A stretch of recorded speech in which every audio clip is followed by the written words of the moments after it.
Welcome to this episode of the Harpreet Singh Show. आज ਦੇ ਇਸ ਪ੍ਰੋਗਰਾਮ ਵਿੱਚ ਤੁਹਾਡੀ ਮੁਲਾਕਾਤ ਕਰਵਾਉਣ ਜਾ ਰਹੇ ਹਾਂ ਵੈਨਕੂਵਰ ਕਿੰਗਸਵੇ ਤੋਂ ਮੈਂਬਰ ਪਾਰਲੀਮੈਂਟ ਡੌਨ ਡੇਵੀਜ਼ ਦੇ ਨਾਲ। ਇਹ ਮੈਂਬਰ ਪਾਰਲੀਮੈਂਟ ਬੜੇ ਲੰਮੇ ਸਮੇਂ ਤੋਂ ਪਾਰਲੀਮੈਂਟ ਵਿੱਚ ਕਈ ਮੁੱਦਿਆਂ ਨੂੰ ਉਭਾਰ ਰਹੇ ਨੇ ਅਤੇ ਉਸ ਦੇ ਸੰਬੰਧ ਵਿੱਚ ਆਓ ਕੁਝ ਜਾਣਕਾਰੀ ਲੈਣੇ ਆ ਕਿ ਹਾਲ ਹੀ ਵਿੱਚ ਇਹਨਾਂ ਵੱਲੋਂ 2 ਬਿੱਲ ਵੀ ਪੇਸ਼ ਕੀਤੇ ਗਏ, ਉਹਨਾਂ ਦੀ ਕੀ ਮਹੱਤਤਾ ਹੈ ਤੇ ਆਉਣ ਵਾਲੇ ਸਮੇਂ ਵਿੱਚ ਇਹਨਾਂ ਦੇ ਕੀ ਪਲਾਨਸ ਹਨ। Let's welcome Mr. Don Davies. Welcome to the program. Harpreet, it's a pleasure to be with you. Thank you, same here. So Don, let's start off with a little bit about yourself. Since how long you have been a member of parliament and what inspired you to jump into politics? Well, I've been a member of parliament since 2008 and I was re-elected in the last election, so I'm in my second term. What inspired me to go into politics? Well, I've been involved in politics really all my life. I first ran for office in grade 7. And I ran grade 8, 9, 10, 11, 12, university. And after I became a lawyer, I worked in-house for a union, and I was involved in union politics really for 15 years before I ran for public office. And I guess the most proximate cause to my running was the crossing of the floor of David Emerson from the Liberals to the Conservatives in my riding of Vancouver Kingsway. And that motivated me to throw my hat in the ring. So Don, if you could tell us a little bit about your family also. Well, I've been married for 28 years and I have 3 children, and I have a new granddaughter who's now 2 years old, 2 girls and a boy. My wife is a speech pathologist. She works at Children's Hospital where she works on a team that repairs children's facial deformities. Okay. Children that have cleft palates or syndromes where they have to have surgery, and she's the speech pathologist on the team, and so I'm very proud of her. Right. So like you said, since your childhood you have been inspired, or you have been wanted to go into politics. You also were a lawyer, and you got elected in 2008, but before that, as you said, you were campaigning for many other issues also. What inspired you to just choose NDP only? There were other parties also. So what was so special about NDP that you were inspired to go into this party? Well, it's funny, I tell people that when I entered university, I was a conservative, and when I exited university, I was a New Democrat. So something happened there. I think what it was for me was the process of becoming an adult for me was a process of opening my eyes to the issues of the world and I think some of the problems that are faced by other people. And so issues of poverty, wanting to make life better for people in society from every kind of perspective, whether it's from a cultural perspective, a social perspective, or economic perspective. I really have really wanted to have a more just society. And for me, the New Democrats were the party that seemed to have the policies that would accomplish that more than the others. Right. So since 2008 till today, what would you consider to be your major achievements? Well, one of the achievements I'm most proud of is there's a seniors home just off Victoria Drive, and they called me up after about 3 months of being elected, and they said that they had no mailbox in front of their place, and they're elderly, and they had to walk on slippery roads up Victoria Drive 3 blocks to mail a letter. So you wouldn't believe the bureaucracy you have to go through to get a mailbox. But I got a mailbox right in front of that place. So sometimes you measure politics in very small accomplishments. So I thought, if I lose the next election, I can always look at that mailbox and, say, this is what I did. This is what we did, yeah. On a more general scale, I'm very proud of the work that we did in helping the New Democrats under Jack Layton's rule become the official opposition of Canada for the first time in Canadian history. Right. The people said it couldn't be done. Jack always said, don't let them tell you it can't be done. And I think we made history. And for the first time in Canadian history, I think Canadians can envision a new Democrat federal government, which we've never had in Canada. Right. So I think that's maybe on a large scale what I'm most proud of. Okay. And of course, there are lots of challenges also, because from the outside when we see, it just seems to be just glamour. But when you are in politics, and especially a member of parliament, what kind of challenges are you facing?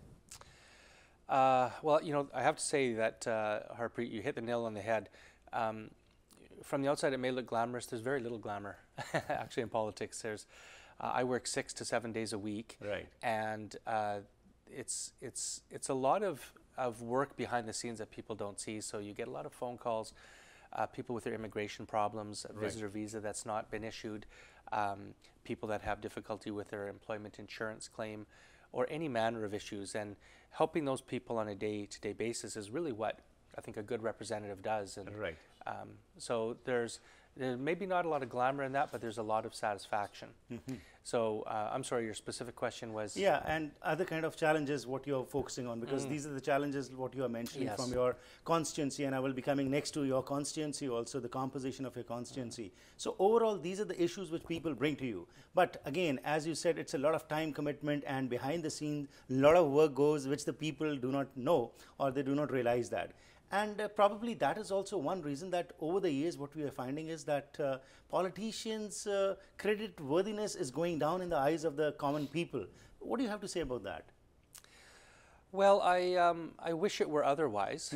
And I think some of the criticism is deserved. You know, one of the reasons, to go back to one of the first questions you asked, that I think the David Emerson issue bothered me so much was that it was a breach of trust.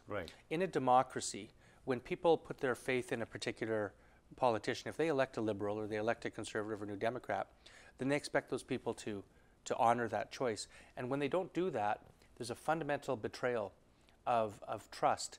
And I think long after we're gone, the system perseveres. And so the institution of democracy is very valuable.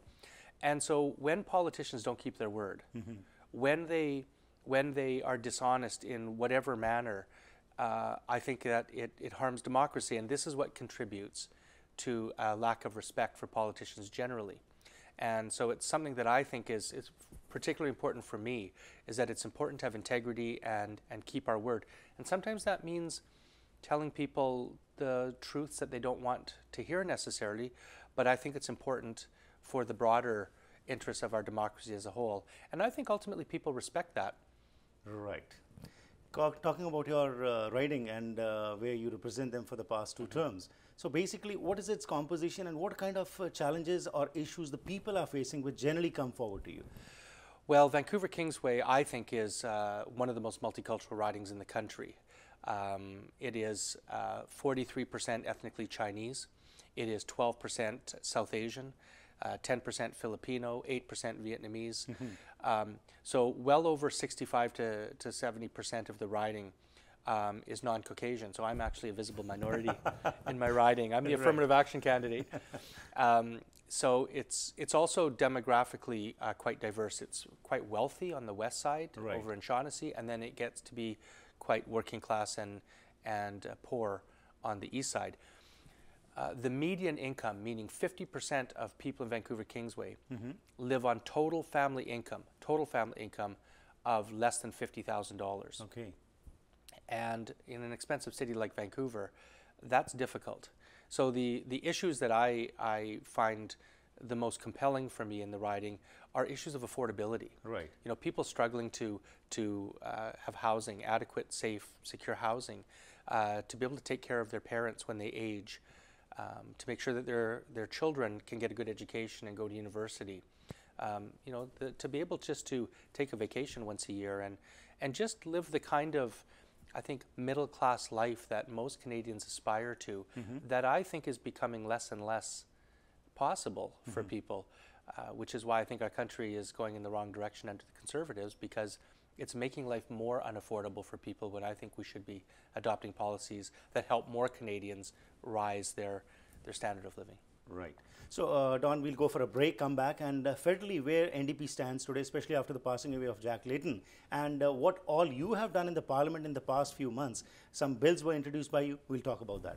We'll go for a short break. वापस आने जी, उस तो बाद Don Davies नाल गलबात चलती रहेगी. ਜਿਹੜੇ ਅਸੀਂ ਇਹਨਾਂ ਦੇ ਪਿਛੋਕੜ ਬਾਰੇ ਤੁਹਾਨੂੰ ਦੱਸਿਆ, ਮਕਸਦ ਇਹੀ ਹੈਗਾ ਕਿ ਸਾਨੂੰ ਪਤਾ ਹੋਵੇ ਕਿ ਸਾਡੇ ਮੈਂਬਰ ਪਾਰਲੀਮੈਂਟ ਦਾ ਪਿਛੋਕੜ ਕੀ ਹੈ, ਕਿਉਂ ਸਿਆਸਤ ਵਿੱਚ ਆਏ ਅਤੇ ਉਹਨਾਂ ਵੱਲੋਂ ਕਿਹੜੀਆਂ-ਕਿਹੜੀਆਂ ਕੰਟਰੀਬਿਊਸ਼ਨਸ ਕੀਤੀਆਂ ਗਈਆਂ ਨੇ.